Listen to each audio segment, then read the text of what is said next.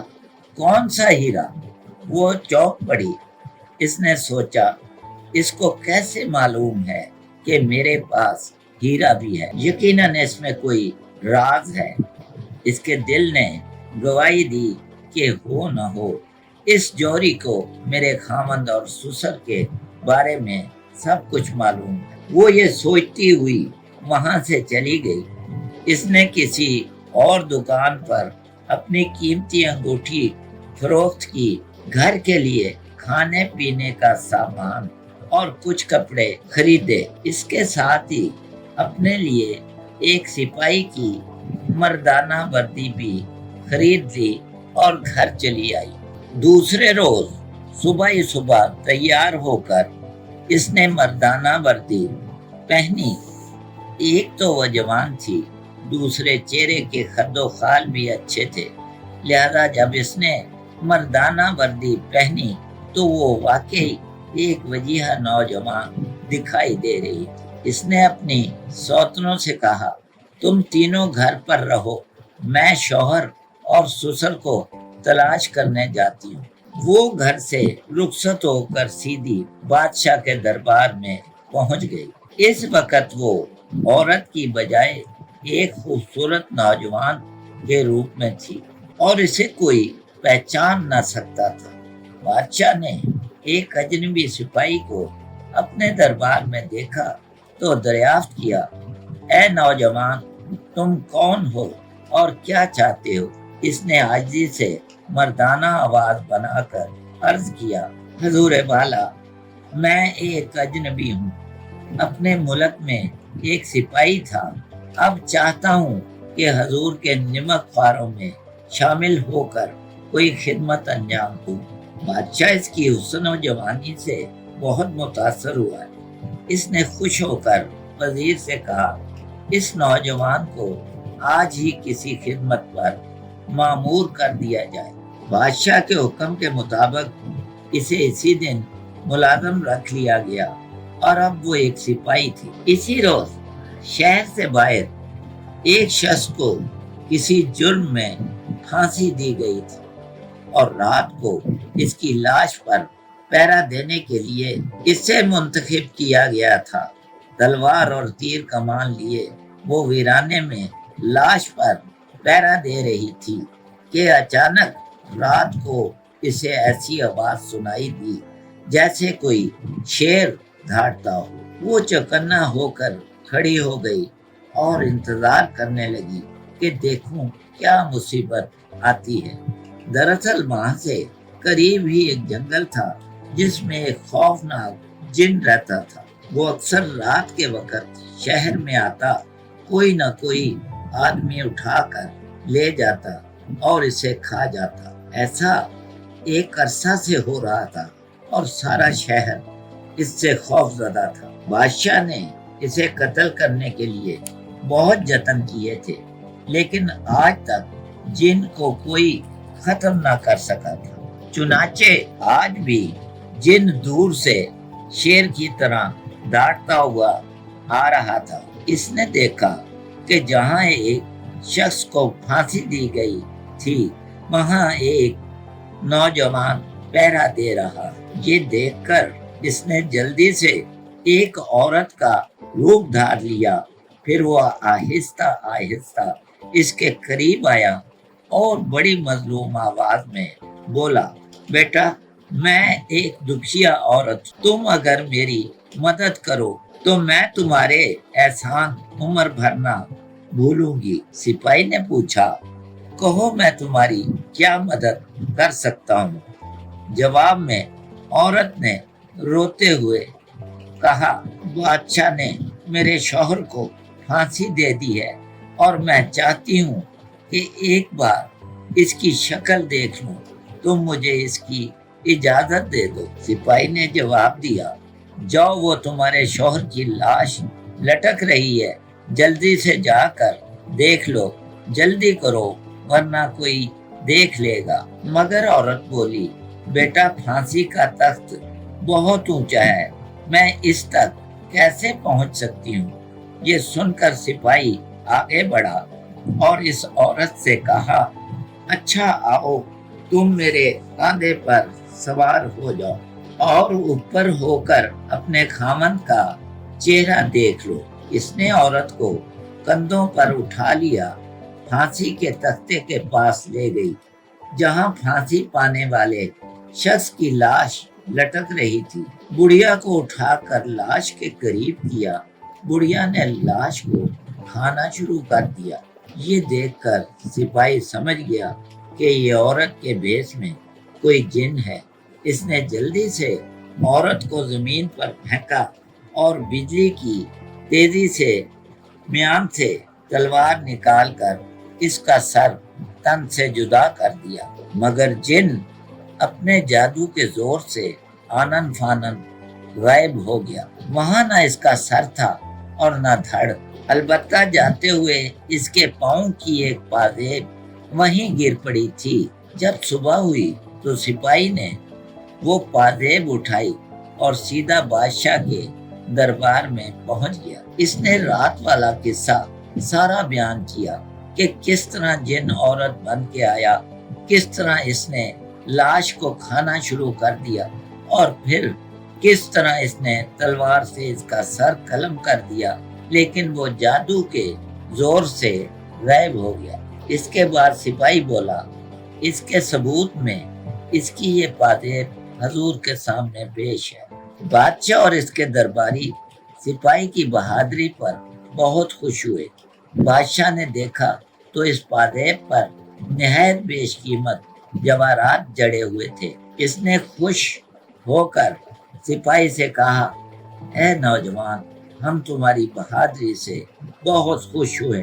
پھر اس نے سپاہی کی طرف تحسین آمیز نظروں سے دیکھا اور بولا، مانگو جو کچھ مانگتے ہو، ہم تمہاری ہر خواہش پوری کریں گے۔ سپاہی نے دستبردہ عرض کیا، حضور خدا کا دیا، آپ کا دیا، میرے پاس سب کچھ ہے۔ بادشاہ اصرار کرتے ہوئے کہنے لگا، ہم تمہیں انعام سے نوازنا چاہتے ہیں، اس لیے جو بھی تمہاری تمنا ہے کہو۔ سپاہی نے اس بار بھی وہی جواب دیا، حضور خدا کا دیا اور آپ کا دیا، میرے پاس سب کچھ ہے۔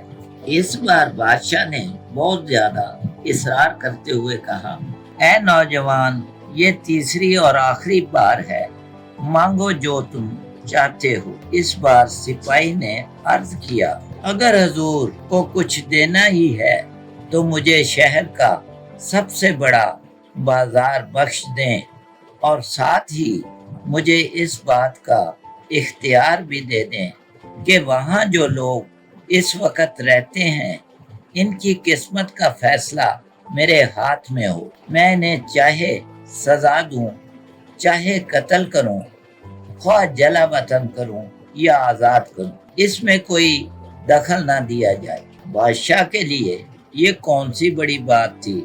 اس نے اسی وقت وزیر کو حکم دیا کہ اسی وقت شہر کا بڑا بازار اس نوجوان کی ملکیت میں دے دیا جائے، اس سے آزادی ہوگی، یہ وہاں جو چاہے کرے۔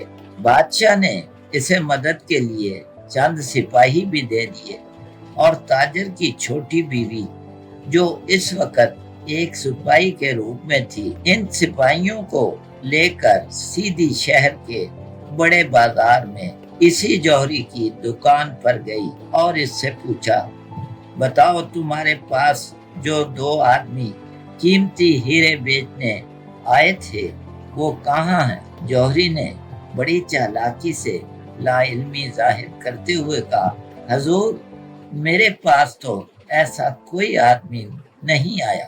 جواب میں اس نے ڈانٹ کر کہا، سچ سچ بتا دو ورنہ تمہیں اسی وقت قتل کر دیا جائے گا۔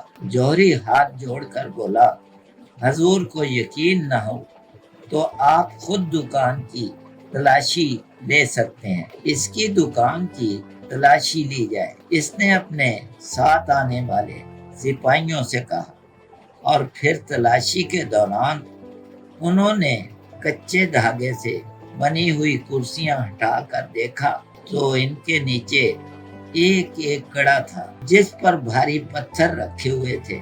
جب پتھر ہٹائے گئے تو ان میں سے ایک میں تاجر اور دوسرے میں تاجر کا بیٹا مند تھا۔ وہ دونوں اس وقت بھوک اور پیاس سے ادموئے ہو چکے تھے۔ انہیں جلدی جلدی گڑھوں میں سے نکالا گیا اور جوہری کو اسی وقت گرفتار کر کے دربار میں پیش کر دیا گیا۔ پھر اس نے بادشاہ کو بتایا، حضور، اس خادم نے محض اس جوہری کو سزا دینے کے لیے اس بڑے بازار کا مطالبہ کیا تھا۔ یہ جوہری دراصل ایک ڈاکو ہے جس نے میرے سسر اور خامند کو دھوکے سے اپنے پاس قید کر لیا تھا اور ان سے 2 بیش قیمت ہیرے ہتھیا لیے تھے جو وہ بیچنے کے لیے اس کے پاس گئے تھے۔ بادشاہ اور اس کے تمام درباری بڑی حیرت سے یہ سب کچھ سن رہے تھے، اور اس وقت تو ان کے تعجب کی انتہا نہ رہی جب سپاہی نے زنانہ لباس کے اوپر پہنی ہوئی اپنی وردی اتار دی، اور پھر سب نے دیکھا کہ ان کے سامنے ایک سپاہی کی بجائے ایک حسین اور نوجوان عورت کھڑی تھی۔ حضور، اس کنیز نے اپنے خامند اور سسر کو رہائی دلانے کے لیے یہ سارا کھیل کھیلا تھا۔ بادشاہ حیران تھا کہ ایک عورت اور اس قدر بہادر، لیکن وہ اس کی دلیری سے خوش تھا۔ اس نے حکم دیا اس جوہری کو فوراً قتل کر دیا جائے۔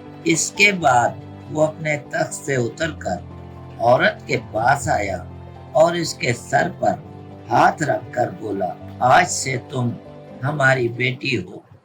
اس طرح تاجر کے بیٹے کی سب سے چھوٹی بیوی اپنی دانش مندی اور ذہانت سے بادشاہ کی بیٹی بن گئی۔ بادشاہ نے اس کو ایک الگ محل دے دیا جہاں وہ سب اپنی باقی زندگی آرام اور سکون کے ساتھ ہنسی خوشی گزارنے لگے۔